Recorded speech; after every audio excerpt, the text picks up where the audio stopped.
में उसमें रहने वाले ठगी पीड़ित जमाकर्ता परिवारों को आमंत्रित करेगी कि आप अपने भुगतान का दावा इस फलां अधिकारी के यहाँ दाखिल करें।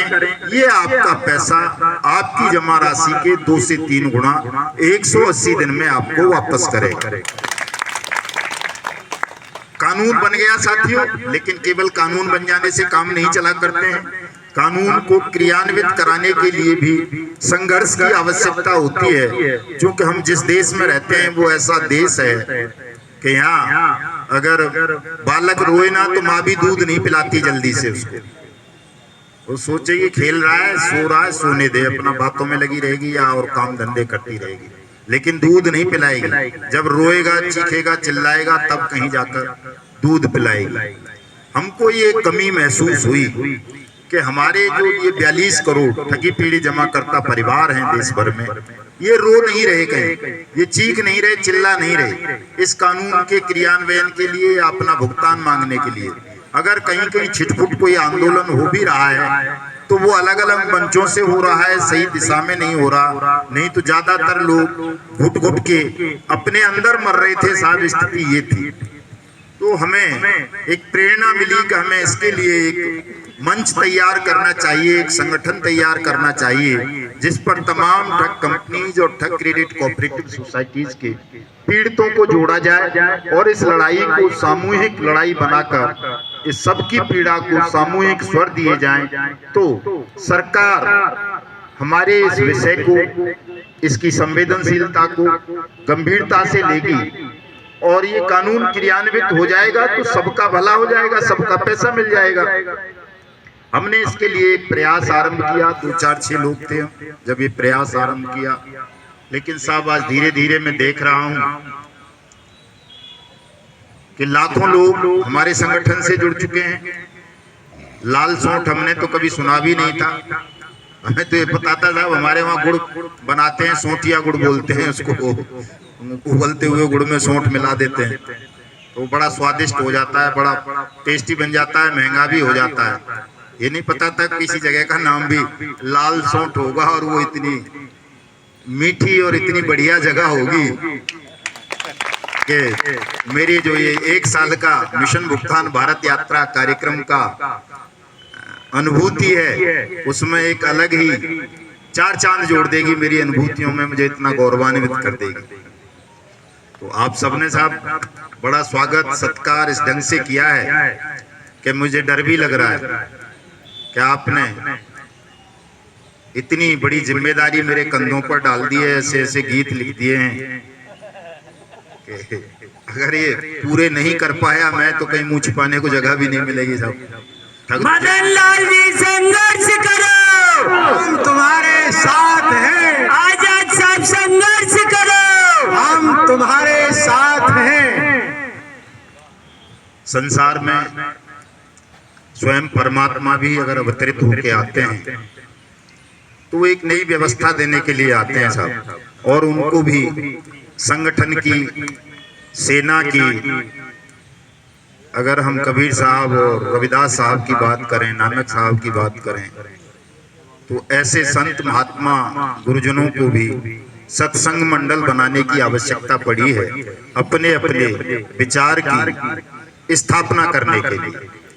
तो इतना बोझ ना डालें माननीय महापुरुष लोग के भगवान हैं, अवतार हैं, या ये कर लेंगे या वो कर लेंगे। अकेले कोई भी कुछ नहीं कर पाया साहब। जो राम स्वयं भगवान के अवतार थे, कहते हैं विष्णु जी के अवतार थे, उन्हें भी बंदर भालुओं की सेना बनानी पड़ी थी रावण जैसे दुष्ट से लड़ने के लिए, तब रावण पर विजय प्राप्त कर सके थे।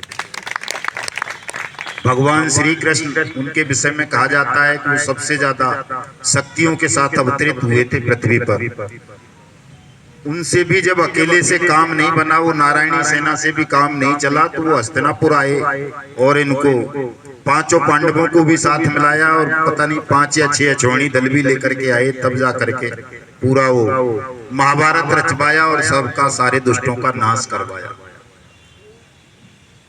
हम जिन साहिबान की अध्यक्षता में आज यहाँ ये कार्यक्रम कर रहे हैं वो कबीरपंथी हैं, कबीर साहब भी अपने किस्म की एक अजीम शख्सियत थे। हम तो उन्हें परमात्मा के रूप में मानते हैं कि वो स्वयं परमात्मा ही थे, लेकिन उनको भी अपने विचार की स्थापना के लिए सत्संग मंडलों की स्थापना करनी पड़ी थी, तब जा करके वो अपने विचार की स्थापना कर सके थे।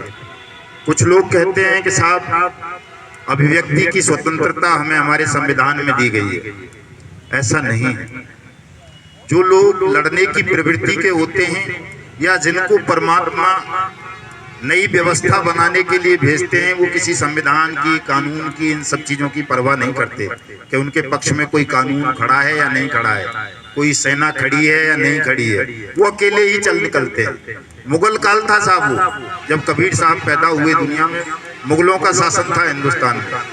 हिंदू भी खूंखार था और मुसलमान भी खूंखार था कि जो भी धर्म के विरुद्ध बोलेगा उसका कत्ल कर दिया जाएगा। कबीर साहब दोनों के खिलाफ बोले। काकर पाथर जोड़ के मस्जिद अली बनाए, ताचड़ मुल्ला बांग दे क्या बहरा हुआ खुदा। तो उस समय कोई मार सकता था उनको? कोई कानून थोड़ा ही था, कोई संविधान थोड़ा ही था, कोई पुलिस थोड़ा ही बैठी थी उस समय। लेकिन उनको लगा कि ये सत्य है, मुझे कहना चाहिए। उन्होंने निर्भीकता के साथ कहा और उनके इस विचार की स्थापना हुई। लोग उनके पीछे चलने लगे और वो हिंदुओं को भी धुतकारा उन्होंने खूब। और उन्होंने एक छोटी सी बात कही कि साईं इतना दीजिए जामे कुटुंब समाए, मैं भी भूखा ना रहूं साधु न भूखा जाए। तो मूलचंद साहिब हमारे भी कह रहे थे कि साहब उनको लोगों ने बताया कि ये भी हो सकता है कोई ठग हो, मदन लाल आजाद भी लोगों को गुमराह कर रहे हो। तो निश्चित रूप से ये भी कह सकते हैं, खैर है तो ये भी ठगी एक तरह की, कि हम लोगों को एक नए विचार के लिए मोबिलाइज कर रहे हैं, प्रेरित कर रहे हैं, उनको सिस्टम से लड़ाने के लिए तैयार कर रहे हैं। लेकिन मूलचंद साहिब और तमाम साथियों, हमें इतने धन की आवश्यकता नहीं है जिससे कोठी, बंगले, कार या फार्म हाउस बनाएं या और कोई चीजें तैयार करें। उतना धन अवश्य चाहिए जिससे आपका ये मिशन मंजिल तक पहुंच सके। चूंकि बिना अर्थ के उस युग में, ना आज के युग में, किसी भी काल में बिना अर्थ के भी कोई भी मिशन सफल नहीं हुआ है। इसलिए मैं हमेशा अपने संदेश में बोलता हूं कि भले ही 1 रुपया दें, लेकिन अवश्य त्याग करें धन का। चूंकि आप धन का त्याग नहीं कर सकते तो आप किसी के न मित्र हो सकते हैं, न किसी के पुत्र हो सकते हैं, न पिता हो सकते हैं, न माँ हो सकते हैं, कुछ नहीं हो सकते अगर आप धन का त्याग नहीं करते हैं। अगर आप किसी के लिए धन का त्याग करते हैं तो आप सब कुछ हो सकते हैं। उसके पूज्य हो सकते हैं, उसके पिता हो सकते हैं, पुत्र हो सकते हैं, पति हो सकते हैं, पत्नी हो सकते हैं, मित्र हो सकते हैं। तो धन का त्याग भी अवश्य प्रत्येक व्यक्ति को करना चाहिए सामर्थ्य के अनुसार। ये नहीं है कि आप कर्ज लेकर के करें, आपकी जितनी सामर्थ्य है उस सामर्थ्य के अनुसार आप इस मिशन को, अगर आपको लगता है कि हमें अपने देश को ठगमुक्त बेईमान रहित के रूप, राष्ट्र के रूप में स्थापित करना है, हमें अपनी मेहनत की डूब चुकी जमा पूंजी को ठगों के खूनी पंजों से वापस लेना है, तो इसमें अर्थ की आवश्यकता है, धन की आवश्यकता है। और उसमें सबका सहयोग मैं हमेशा खुले मन से मांगता हूँ, खुले दिल से मांगता हूँ। इसमें कोई गोपनीयता नहीं है। और मैं साथ साथ ये भी कहता हूँ साथियों को, कैसे आप हमारा मेहनताना समझ सकते हैं, पारिश्रमिक समझ सकते हैं, हमारी जरूरत समझ सकते हैं, संगठन की सदस्यता समझ सकते हैं, जो भी आप समझें, लेकिन धन का त्याग भी अवश्य करें। बिना धन के दुनिया में अच्छे अच्छे लोगों को झुकना पड़ जाता है साहब।